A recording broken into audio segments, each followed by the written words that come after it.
Mira, Cris, ni sabes, Sor María me regaló una Biblia.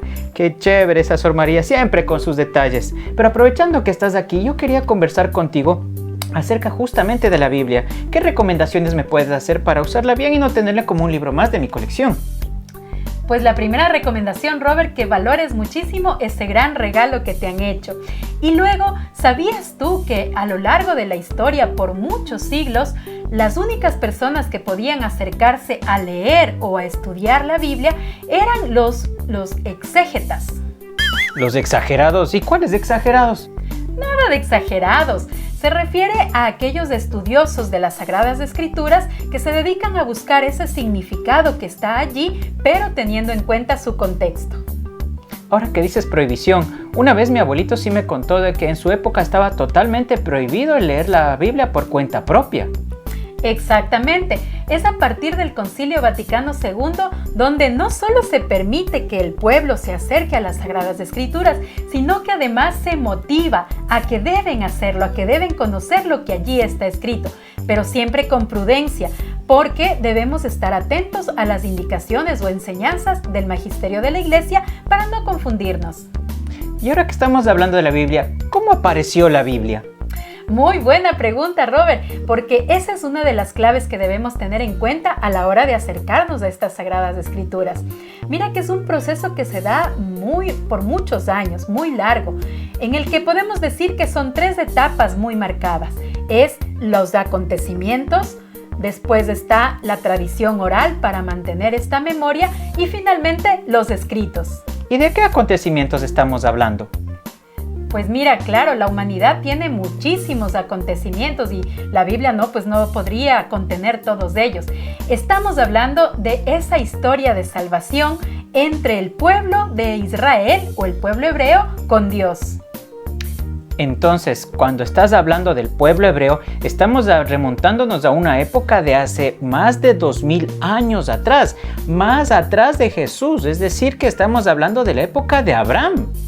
Exactamente, y por eso es que son tantos años y tanta historia que la gente decide conservar cada uno de estos detalles, transmitiéndolo de generación en generación de forma oral. Surge allí la tradición oral. Es decir, lo que tú estás hablando de la memoria. Y hablando de memoria, yo no me acuerdo ni qué pasó la semana pasada. Pues también, como era muchos años de historia, les sucede lo mismo. Corrían el riesgo de olvidarse algunos detalles. Por eso se ve la necesidad de poner por escrito toda esta historia de amor, de la fe de este pueblo en relación con Dios. Entonces, recordando lo que me acabas de decir, estamos hablando de esas etapas que empieza de la Biblia con los acontecimientos, luego surge la memoria y finalmente la escritura. Y hablando de escrituras, ¿quién escribió la Biblia? Otra buena pregunta, Robert. Mira, la Biblia fue escrita por hombres inspirados por el Espíritu Santo, quienes descubren en todos estos acontecimientos el plan maravilloso del amor de Dios y con la ayuda de Él tratan de guardarlos fielmente. Por eso podemos afirmar que Dios es el único autor a través de estos hombres. Bueno, entonces si Dios es el autor, me viene otra pregunta. ¿Está bien decir palabra de Dios igual que Biblia? No del todo, Robert, porque al hablar de la palabra de Dios es mucho más amplia. Si bien es cierto, la Biblia tiene escrita esta palabra de Dios, pero Dios se ha comunicado con nosotros de muchas maneras, a través de los concilios, por ejemplo, la tradición apostólica, también de nuestros pastores como el Papa o el Obispo, que nos escriben cartas o encíclicas donde también está ese pensamiento, ese mensaje que Dios nos ha querido comunicar, incluso en la liturgia. Bueno, entonces de lo que entiendo, está bien decir palabra de Dios después de una lectura bíblica. Claro, porque efectivamente es una confesión de fe que lo que allí está escrito, que lo que hemos leído o hemos escuchado es palabra de Dios. Por eso, si te has dado cuenta, en la Eucaristía hay un momento específico que llamamos la liturgia de la palabra, donde se proclaman las lecturas de la Biblia. Y allí, cuando es una lectura del Antiguo Testamento o del Nuevo Testamento, pero que no es de los Evangelios, solemos decir palabra de Dios y todos respondemos, te alabamos, Señor. Pero cuando es el Evangelio, se dice palabra del Señor y todos contestamos, Gloria a ti, Señor Jesús. Y bueno, agregando como un dato extra, podemos decir también que la Biblia, etimológicamente hablando, viene de la palabra que significa colección de libros.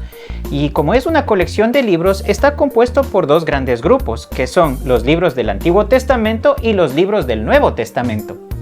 Efectivamente, y en el Antiguo Testamento tenemos 46 libros y en el Nuevo Testamento tenemos 27 libros. En total, nuestra Biblia contiene una colección de 73 libros. 73. Entonces a mi amigo le estafaron porque en su Biblia venía solamente 66 libros. Espérate, Robert, no es que le estafaron, sino que también a lo largo de la historia se dio un proceso que llamamos el canon para designar cuáles eran los libros que iban a conformar las Sagradas Escrituras. El canon, eso me suena a marca de una cámara de fotos por ahí. No, ¿qué cámaras? Si en este tiempo ni existían. Canon significaba antiguamente vara para medir. Vara para medir. Vara. Otra vez me acordé de mi abuelito. Él sí tenía una buena vara para medir y no precisamente los cánones. No se refiere a esa vara, Roberto. Ay. Más bien el significado que se le va a dar es el criterio o norma a utilizar para seleccionar qué libros eran realmente inspirados y deberían estar contenidos dentro de las Sagradas Escrituras. Pero ¿sabes tú? Uno de los criterios que se utiliza en el canon católico es el de incluir aquellos libros que, aunque no estaban escritos en el idioma hebreo, sí contenían estas verdades de fe o esta experiencia de fe de aquellos judíos que estaban dispersos en otras ciudades. Comprendo. Entonces, con esto del canon, de acuerdo al canon católico, nuestra Biblia tendrá 46 libros en el Antiguo Testamento. En cambio, el canon de nuestros hermanos protestantes hace que su Biblia en el Antiguo Testamento tenga solamente 39 libros. Algo que también he escuchado acerca de la Biblia es que mucha gente dice que los hechos que están narrados aquí no son reales. Mira, Robert, allá hay que tener mucho cuidado porque debemos comprender otra de las claves importantes para acercarnos a las Sagradas Escrituras. Es que si son varios libros, pues también tienen varios autores y cada uno de ellos escribe de acuerdo a su experiencia, a su manera de expresarse y también al contexto o a la realidad que él estaba viviendo. Es como cuando nos cuentan una noticia que nos puede contar según su estilo nuestra abuelita o según su estilo un abogado, un maestro, un doctor. Es decir, que es la misma noticia pero de acuerdo a un estilo diferente. Exactamente, lo cual no quiere decir que sean falsos, únicamente que hay que comprender cuál es el estilo que hay detrás de aquello que ellos estaban escribiendo. Por eso es que surgen en este momento los géneros literarios. Es por eso que entonces en los géneros literarios estos nos ayudan a identificar casi de forma natural cuando lo que se nos está diciendo corresponde a un mensaje o una explicación o una poesía, entre otros. Efectivamente, Robert, en la Biblia también tenemos muchos libros con distintos géneros literarios. Por ejemplo, están los libros históricos, donde sí se narra los hechos y los acontecimientos tal como sucedieron, como una noticia, con fechas, con personajes reales que ocurrieron en ese momento. Pero también tenemos otros libros, como por ejemplo el libro del Génesis, cuyo género literario es el mitológico, donde lo que se trata es de explicar el origen de todo, pero con un lenguaje simbólico. Y es por eso que la Biblia no se puede tomar sus textos literalmente, sino hay que interpretarlos correctamente para poder alcanzar la verdad de la que nos quiere transmitir. Y a esto se le conoce como hermenéutica. ¿La hermana de quién?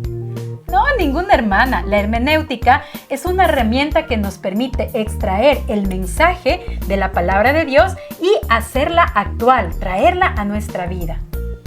Oye, pero aquí entre nos, ya después de todo esto, la Biblia sí es bastante como para leer. Yo tendría que amanecerme casi una semana leyendo para poder terminar. No te desanimes, Robert. No se trata de leerse la Biblia todo de corrido, porque en realidad son muchas cosas y te vas a perder. En lugar de conocerla, de entenderla, de amarla, vas a terminar rechazándola.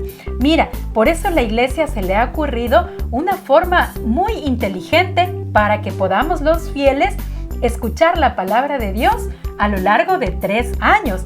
Han determinado 3 ciclos, el ciclo A, B y C, en los cuales, si asistimos a misa cada domingo, habremos en los 3 años completado la mayoría de textos de la Sagrada Escritura.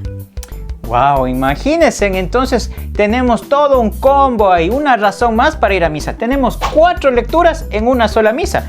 La primera lectura, el Salmo, la segunda lectura y obviamente el Evangelio. Y todas ellas están enfocadas justamente en el corazón, en el centro, que es el Evangelio, porque allí está la presencia y el anuncio que nos hace Cristo.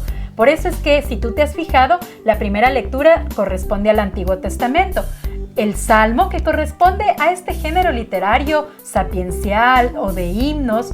Y también está la segunda lectura, que generalmente está relacionada con las cartas, los hechos de los apóstoles del Nuevo Testamento. Pero todas ellas están íntimamente relacionadas con el mensaje central del Evangelio que nos va a dar a conocer el Padrecito en su homilía. Imagínate, aparte de que nos leen la Biblia, ya nos ahorran el estar leyendo, nos leen la Biblia, el Padrecito nos explica, nos interpreta de una forma coherente para que lo apliquemos en la vida. Imaginemos eso, así que ya saben, no dormirse con el Padrecito cuando está dando la homilía.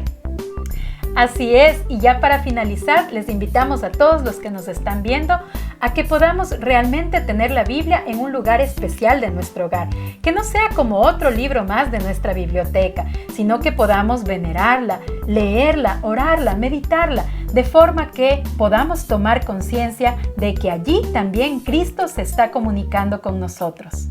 Y está bien el hecho de que nos acerquemos a la Biblia y que lo leamos, pero también podemos hacerlo en comunidad. Ahí es mejor todavía, y más aún si nos dejamos guiar por una persona que ya ha hecho un proceso en esto del estudio bíblico.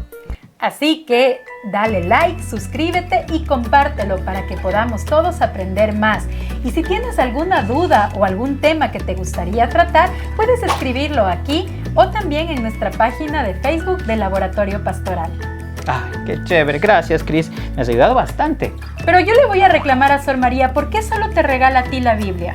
Solo a mí. Es que solamente ella se acordó que era mi santo.